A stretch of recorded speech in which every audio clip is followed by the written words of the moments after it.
Rezang La war दुनिया की 10 सबसे बड़ी लड़ाइयों में से एक है। 18,000 फीट पर हुई इस लड़ाई में सिर्फ 120 भारतीय सैनिकों ने हजारों चीनी सैनिकों के होश उड़ा दिए। शरीर को जमा देने वाली सर्दी थी। चीनी सैनिक लगातार गोलियां चला रहे थे। उनकी संख्या हजारों में थी और भारतीय सैनिक सिर्फ 120। सैनिकों को पीछे हटने का आदेश भी मिल चुका था। तब एक जवान ने कहा, जो जान बचाता है वो चला जाए और जो मरना चाहता है वो मेरे साथ खड़ा रहे। इसके बाद उन 120 सैनिकों ने चीन की नाक में दम करके रख दिया। 120 बहादुरों का साहस देखकर चाइनीज आर्मी के होश उड़ गए। कुछ ऐसी ही है 1962 की रेजांगला वॉर की कहानी। रेजांगला को दुनिया के 10 सबसे बड़े संघर्ष में से एक माना जाता है। साल 1959 से पहले इंडिया और चाइना के रिश्ते बहुत खराब नहीं थे। उस समय हिंदी चीनी भाई भाई का नारा दिया जाता था। चीन के तिब्बत के हमले के बाद साल 1959 में भारत ने दलाई लामा समेत हजारों तिब्बती लोगों को देश में शरण दी। समय के साथ भारत और चीन के रिश्ते बिगड़ना शुरू हुए। चीन ने भारत के खिलाफ युद्ध की घोषणा कर दी। उस समय की सरकार को इस बात का भरोसा था कि चीन भारत पर हमला नहीं करेगा, लेकिन ऐसा नहीं हुआ।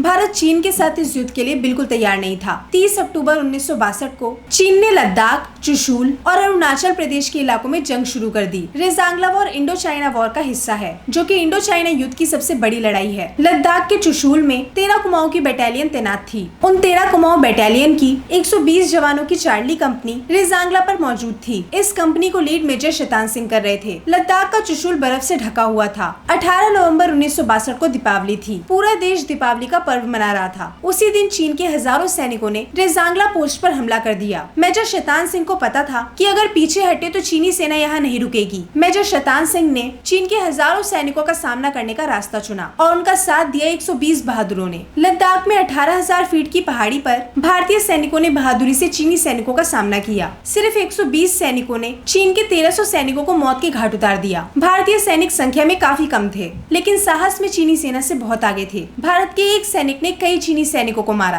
कुछ सैनिकों की गोली खत्म हो गई तो उन्होंने दुश्मनों को अपने जूतों से मारना शुरू कर दिया। भारतीय सैनिक लड़ते हुए शहीद हो गए, लेकिन चीन के सामने सरेंडर नहीं किया। रेजांगला वॉर में भारत के 114 सैनिक शहीद हो गए और 6 सैनिकों को चीन ने पकड़ लिया। बाद में ये 6 सैनिक चीन के चंगुल से भाग निकले। फिर चीन ने एक तरफा युद्ध बंद कर दिया। इंडो चाइना वॉर में भारत के हजारों सैनिक शहीद हुए। 1963 में जब बर्फ पिघली तो भारतीय सैनिकों की लाश मिली। मेजर शैतान सिंह की उंगलियां बंदूक के ट्रिगर पर ही थी। रेजांगला आखिरी गोली, आखिरी जवान और आखिरी सांस तक लड़ी गई जंग है। बाद में इस बटालियन को 5 वीर चक्र और 4 सेना पदक से सम्मानित किया गया था। मेजर शैतान सिंह को मरणोपरांत परमवीर चक्र से सम्मानित किया गया था। भारतीय सेना के इतिहास में एक बटालियन को एक साथ इतने मेडल कभी नहीं मिले। हर साल 18 नवंबर को रेजांगला शौर्य दिवस मनाया जाता है। इस रेजिमेंट में ज्यादातर लोग हरियाणा के अहिरवार में से थे, यानी कि यादव। हरियाणा के अहिरवार में से थे, यानी कि यादव। उन सैनिकों की याद में लद्दाख के चुशूल में अहिर धाम मेमोरियल है। अहिर रेजिमेंट ने इंडियन आर्मी में एक महत्वपूर्ण भूमिका निभाई है। उनका भारतीय सैनिक में बहुत अहम योगदान है।